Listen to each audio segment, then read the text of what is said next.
November 19th, 1953, Deep Creek Lake, Maryland. A secluded cabin hidden in the woods. Inside, a group of scientists from the Central Intelligence Agency are sharing a night of drinks. It looks like a typical professional retreat. But Sidney Gottlieb, the director of the CIA's chemical division, is watching a specific glass. A glass of Cointreau liqueur. Inside that glass is 70 micrograms of LSD-25. 9 days later, the man who drank it, Dr. Frank Olson, would run full speed through a closed glass window on the 13th floor of the Statler Hotel in New York. The CIA called it a suicide. History calls it the first recorded casualty of the most ambitious and illegal psychological warfare program ever devised, Project MKUltra, a program that operated on a single, terrifying premise: that the human mind is not a sacred entity, but a biological hard drive that can be formatted, erased, and reprogrammed. This is not a conspiracy theory. This is the cold, declassified blueprint of how a government tried to build a machine to crush the human soul. The story of MKUltra does not begin with madness, but with cold, calculated fear. In the early 1950s, the Cold War was freezing over. The American intelligence community was haunted by images of U.S. prisoners of war in Korea appearing on film, seemingly brainwashed into praising communism. They believed the Soviets and the Chinese had discovered a secret weapon, a way to hack into the human brain. The CIA's response was not defensive. It was an offensive strike into the last frontier of human privacy. On April 13, 1953, Director Allen Dulles approved Project MKUltra. He placed it under the control of a man who would become the architect of American nightmares, Sidney Gottlieb. Gottlieb was a chemist with a clubfoot and a stutter, a man who spent his mornings milking goats on an eco-farm and his afternoons researching ways to assassinate world leaders and break the minds of citizens. To Gottlieb, the mind was a lock. He just needed to find the right skeleton key. He didn't see himself as a monster. He saw himself as a pioneer. He believed that if you could find the breaking point of a human being, you could rebuild them into a perfect, programmable tool, a Manchurian candidate. To achieve this, he didn't just need a lab. He needed an empire. MKUltra was not a single experiment. It was a massive, decentralized network of horror. It consisted of 149 subprojects, funded through a front organization called the Society for the Investigation of Human Ecology. This was a shell company designed to funnel millions of taxpayer dollars into 80 different institutions. Top-tier universities like Harvard and Stanford, research hospitals, prisons like Vacaville, mental institutions where the patients had no voice and no rights. The CIA essentially outsourced the torture of its own citizens to the most respected scientific minds in the country. They were looking for everything: drugs that would promote illogical thinking, chemicals that would cause temporary paralysis, and substances that would make a subject more suggestible during interrogation. But their holy grail was the perfect amnesiac, a drug that could wipe a person's memory clean so they could perform a task and never remember doing it. The primary tool for this erasure was lysergic acid diethylamide, LSD. In the 1950s, the CIA was the primary purchaser of LSD in the world. They bought the entire global supply from Sandoz Laboratories in Switzerland. They gave it to everyone. They gave it to students. They gave it to soldiers. They gave it to psychiatric patients who were told they were receiving medicine. But the most clinical and brutal application of this mind-crushing logic occurred in Montreal, Canada, under the direction of Dr. Ewen Cameron.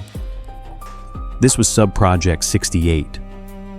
Cameron was a world-renowned psychiatrist, but his methods at the Allan Memorial Institute were purely mechanical. He believed that mental illness was a form of incorrect programming. To fix it, he developed a two-stage process. The first stage was Depatterning. The goal was to wipe the patient's mind back to a blank slate. He achieved this through what he called sleep therapy. Patients were put into drug-induced comas that lasted for weeks, sometimes months. While they were unconscious, they were subjected to electroconvulsive therapy, shock treatments that were 30 to 40 times the normal intensity. These were not the controlled medical shocks used today. These were massive surges of electricity that caused patients to scream in their sleep, to lose control of their bodily functions, and eventually to forget who they were. When the patients woke up, they were in a state of total cognitive collapse. They couldn't remember their names. They didn't know how to use a fork. They had been successfully unplugged. This was the moment the machine was supposed to work. This was stage 2, psychic driving. Cameron would place headphones on these hollowed-out human beings and play recorded messages on an infinite loop. Sometimes the messages were positive, sometimes they were devastatingly negative. These recordings would play for 16 to 20 hours a day, for weeks on end. Some patients heard the same sentence 250,000 times.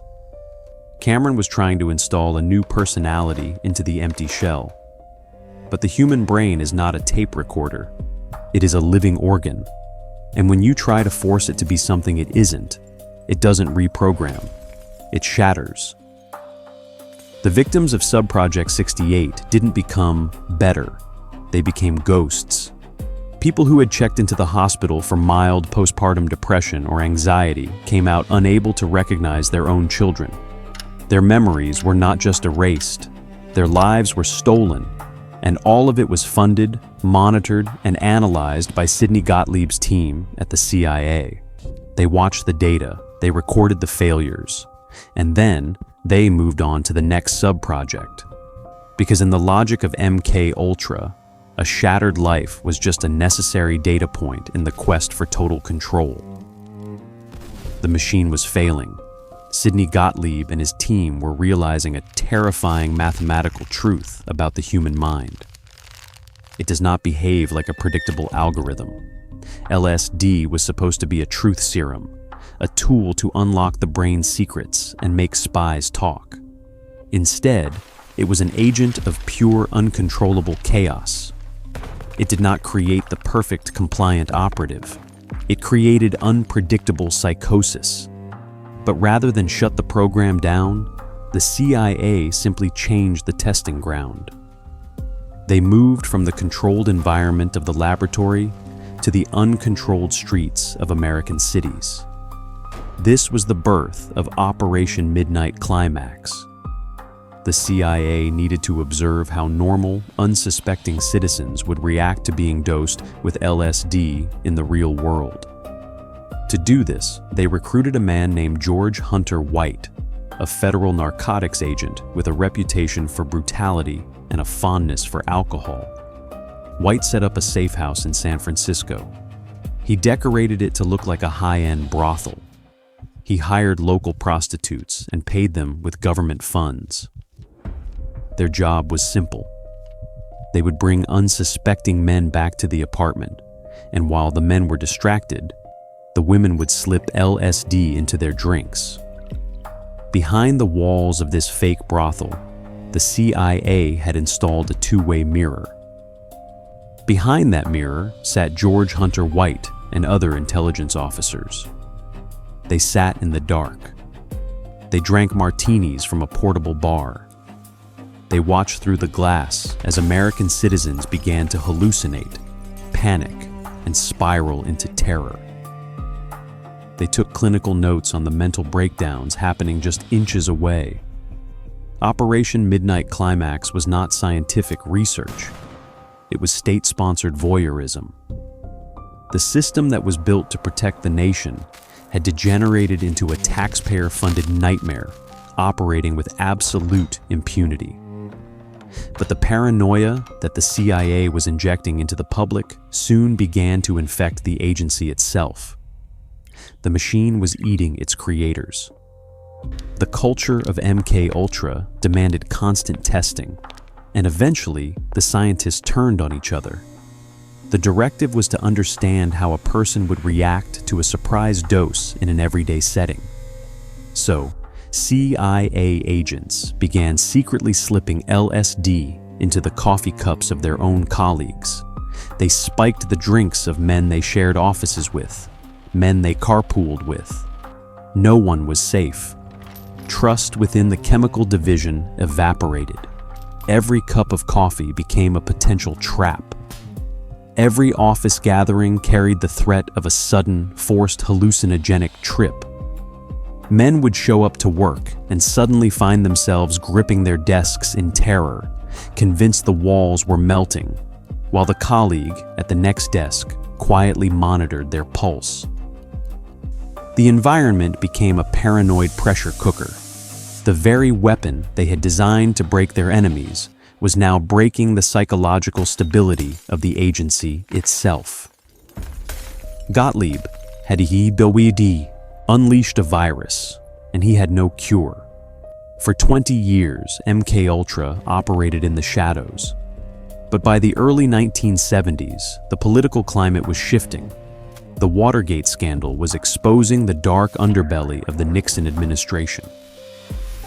Investigative journalists were beginning to ask dangerous questions about intelligence overreach. The men who ran the CIA realized that the walls were closing in.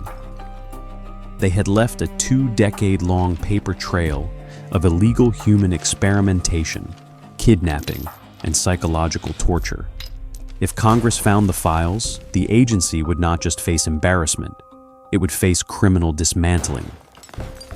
In January 1973, CIA Director Richard Helms panicked. Knowing his time in office was coming to an end, Helms issued a desperate sweeping order: destroy it all, every file, every memo, every chemical requisition form connected to MKUltra. The order triggered a frantic, mechanical erasure of history. For days, the shredders at CIA headquarters ran continuously. Incinerators burned through thousands of pounds of paper. Decades of data, the agonizing records of thousands of destroyed minds, were systematically turned to ash. Helms and Gottlieb believed they had successfully sterilized the past. They believed they had erased the memory of MKUltra from the institutional hard drive. They were wrong. The fatal flaw of every massive bureaucracy is the paperwork it generates to pay its bills. In 1977, 4 years after the Great Shredding, a researcher made a discovery. 20,000 pages of MKUltra documents had survived.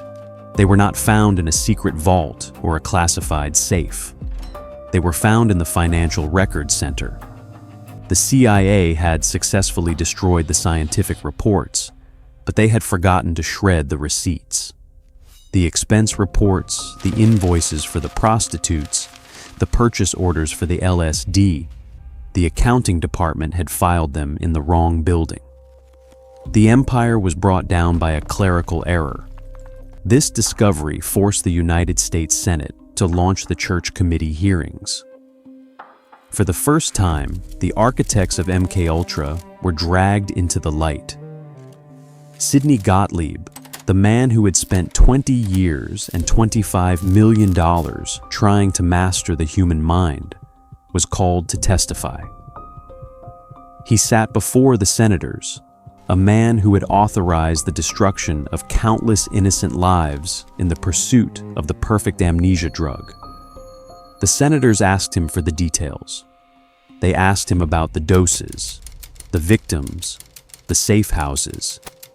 And Gottlieb, the mastermind of the CIA's mind control program, looked at the committee and gave them his final, chilling defense. He looked them in the eye and said, "I do not remember." The system that spent millions trying to wipe the memories of its citizens had finally achieved perfect amnesia. But it was only applied to the men who pulled the trigger.